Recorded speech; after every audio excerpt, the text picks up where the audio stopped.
இவர் தான் பார்த்தீங்கன்னா அயன் மேன். இது அயன் மேனா என்ன ப்ரோ சொல்ற அப்படிங்கிற மாதிரி ராபர்ட் டவுனி ஜூனியர் ஃபேன்ஸ்லாம் கொந்தளிக்க வேணாம். இவர் எம்எம்ஏயின் அயன் மேன். தலைவனை அயன் மேன் கூப்பிடுறதுக்கான காரணம் என்னன்னு பார்த்தீங்கன்னா, இவரை எவ்வளோ அடிச்சாலும் லேசுக்குள்ள கீழே விழ மாட்டாரு. அண்ட் அவ்வளோ ஃபோர்ஸ்ஃபுல்லான அடியும் வாங்கிட்டு இவ்வளோ தான் உன்னால முடியுமா அப்படிங்கிற மாதிரி பழிச்சு காட்டிக்கிட்டு இருப்பாரு. அண்ட் சைக்காலஜிக்கலி பார்த்தீங்கன்னா இது ஒர்க்கும் ஆகும். ஏன்னா 100% போட்டு இவர் அட்டாக் பண்ணும்போது அவர் அந்த பழிச்சு காட்டுற மாதிரி எனக்கு வலிக்கலையே அந்த மாதிரி சொல்றனால ஒப்போனண்ட்டுக்கும் பார்த்தீங்கன்னா அவங்களுடைய கான்ஃபிடன்ஸ் வந்து உடஞ்சிரும். இவ்வளோ 100% எஃபர்ட் போட்டு அவனை வந்து அட்டாக் பண்ணியுமே அவன் இன்னுமே சிரிச்சுக்கிட்டு இருக்கான் அப்படிங்கிற மாதிரி ஒரு மைண்ட் செட் ஒன்று உருவாகும் ஒப்போனண்ட்டுக்கு.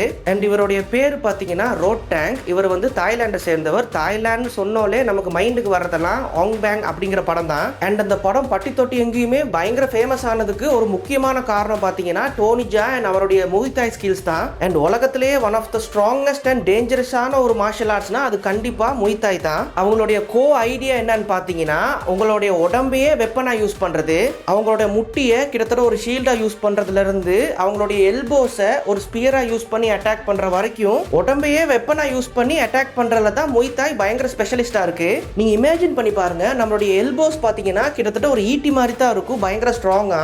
அந்த எல்போவை வச்சு நீங்க ஒருத்தர் அட்டாக் பண்ண போனீங்கன்னா எந்த அளவுக்கு அவருக்கு டேமேஜ் ஆகும் அப்படின்ட்டு நீங்க யோசிச்சு பாத்துங்க. இந்த முய்தாய் அப்படிங்கிற மார்ஷல் ஆர்ட்ஸ்ல தான் ரோட் டேங்க் ஸ்பெஷலிஸ்டே. ரொம்பவே வறுமையில இருக்கக்கூடிய ரோட் டேங்க் பாத்தீங்கன்னா அவருடைய 8வது வயசுல குடும்பத்துக்கு சாப்பாடு போடணும் அப்படிங்கிறதுக்காக வெறும் $8 அவருக்கு விருப்பமே இல்லாத ஃபைட்லாம் போயிட்டு கலந்துக்கிட்டு சம்பாரிச்சிட்டு வருவாரு. பட் அதுவே பாத்தீங்கன்னா காலங்கள் மாற மாற அது வந்து அவருக்கு ஒரு தொழிலாவும் பேஷனாவும் மாறிடுச்சு. அண்ட் கரண்ட்லி அவர் வேர்ல்ட் கிளாஸ் ப்ரொஃபஷனல் ஃபைட்டரா எவால்வ் ஆகி கிட்டத்தட்ட மில்லியன்ஸ்க்கு மேல சம்பாரிச்சுக்கிட்டு இருக்காரு. அண்ட் அதுக்கு பின்னாடி பாத்தீங்கன்னா பயங்கரமான ட்ரைனிங் இருக்கு, ஹார்ட் ஒர்க் இருக்கு. ஏன்னா முய்தாயை பொறுத்த வரைக்கும் அவங்களுடைய ட்ரைனிங்லாம் பயங்கர எக்ஸ்ட்ரீமா இருக்கும். முக்கியமா அவங்களுடைய ஷின் கண்டிஷனிங் எல்லாம் பாத்தீங்கன்னா வேற லெவலுக்கு இருக்கும். நீங்க படத்துலலாம் நிறைய பேர் பார்த்துருப்பீங்க, இந்த வாழைத்தாரெல்லாம் பிடிச்சி அடிச்சுக்கிட்டு இருப்பாங்க. அது வந்து ரீல்ல மட்டும் இல்ல, ரியல்லையும் பார்த்தீங்கன்னா அவங்களுடைய கண்டிஷனிங் எல்லாம் அப்படிதான் இருக்கும். அவங்களுடைய ட்ரைனிங் அண்ட் ருட்டீன்லாம் எப்படி இருக்கும் அப்படிங்கிறத நீங்க தெரிஞ்சுக்கணும்னா மறக்காம கமெண்ட் பண்ணுங்க.